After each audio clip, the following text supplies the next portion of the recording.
और ये जैसन कि बाबा भोलेनाथ का छोटा सा फरमाइश बा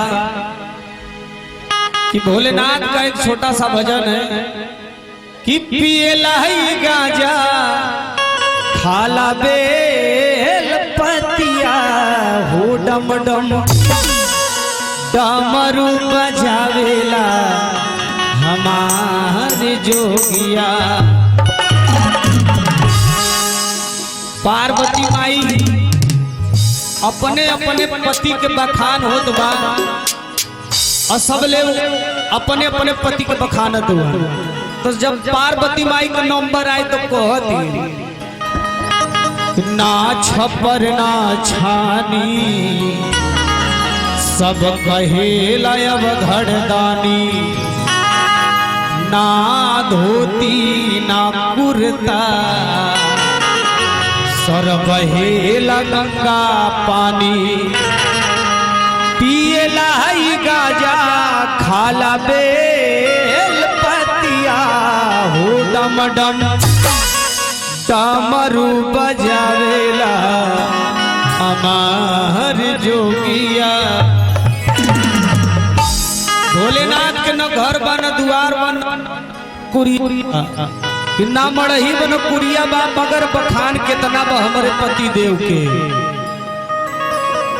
अब पिएला ही गाजा आ खाला बेल पतिया न तो खाए के बा न तो पिए के बा।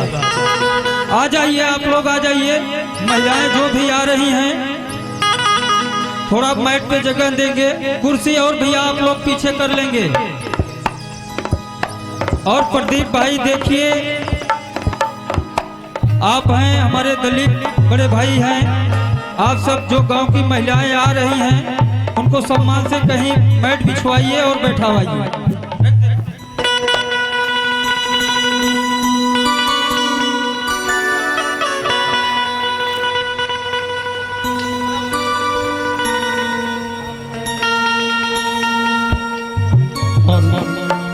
आप लोग भैया साइड हो जाइए तो इधर महिलाएं बैठ जाएंगी। आप लोग साइड हो जाइए। पीछे देखिए चारपाई और पाई लहा के थोड़ा।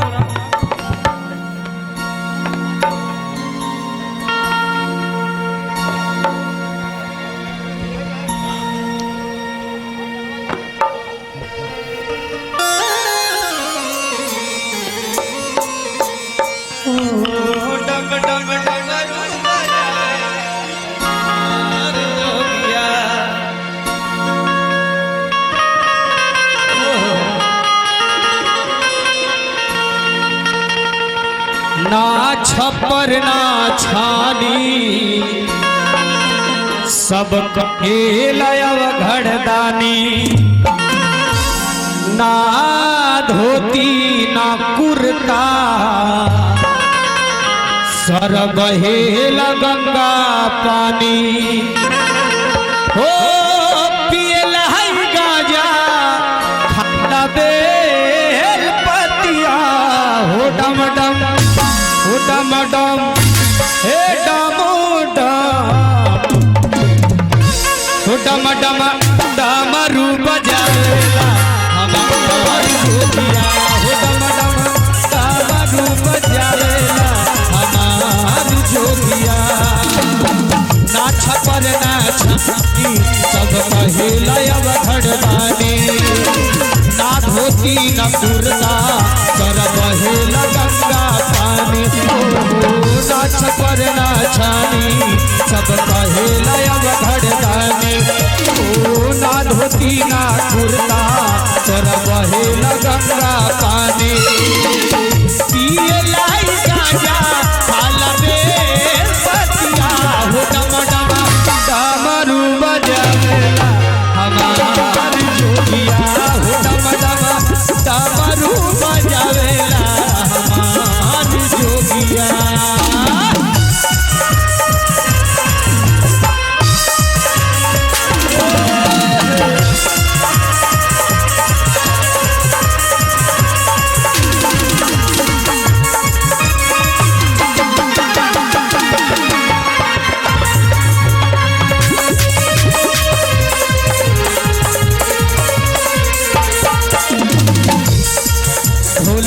अपने ही हाथे भस्मासुर के हो बनावे।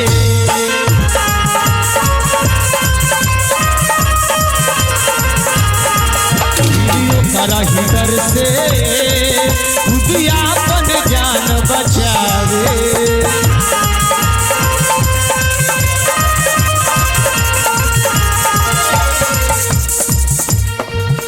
पार्वती मैया अपने सखी से कहत है कि हमार भोलेनाथ जी के आशीर्वाद देती खुद ही बाद में भागे लागत है कि भोला अपने ही हाथे भस्मासुर के हो बनावे। फिर करा ही डर से खुद आपन जान बचावे। दूसरा के चक्कर में दूसरा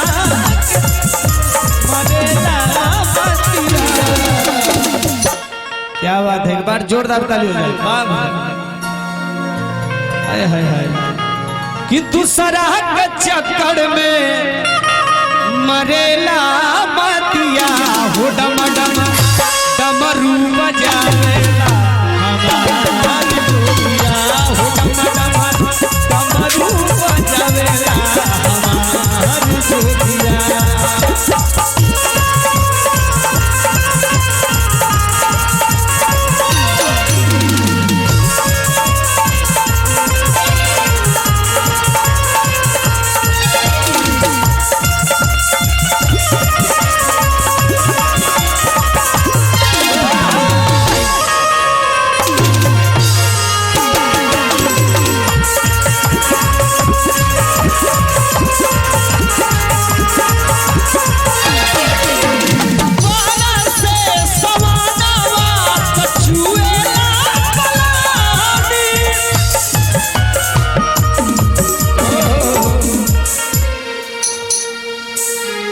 पार्वती मैया कहत है भोलेनाथ से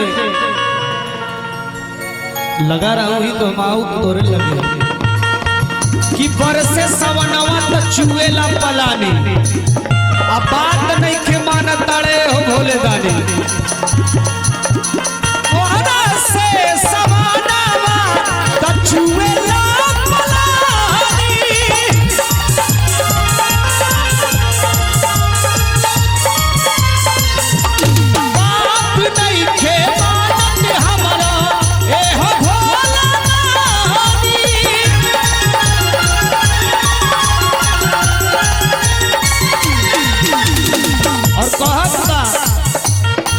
से सवनवा तक चुएला पलानी। अब बात तो नहीं के मानता बोले दानी। तो संगमे बाबा संगमे हम पथराते झूला तो बानी जी।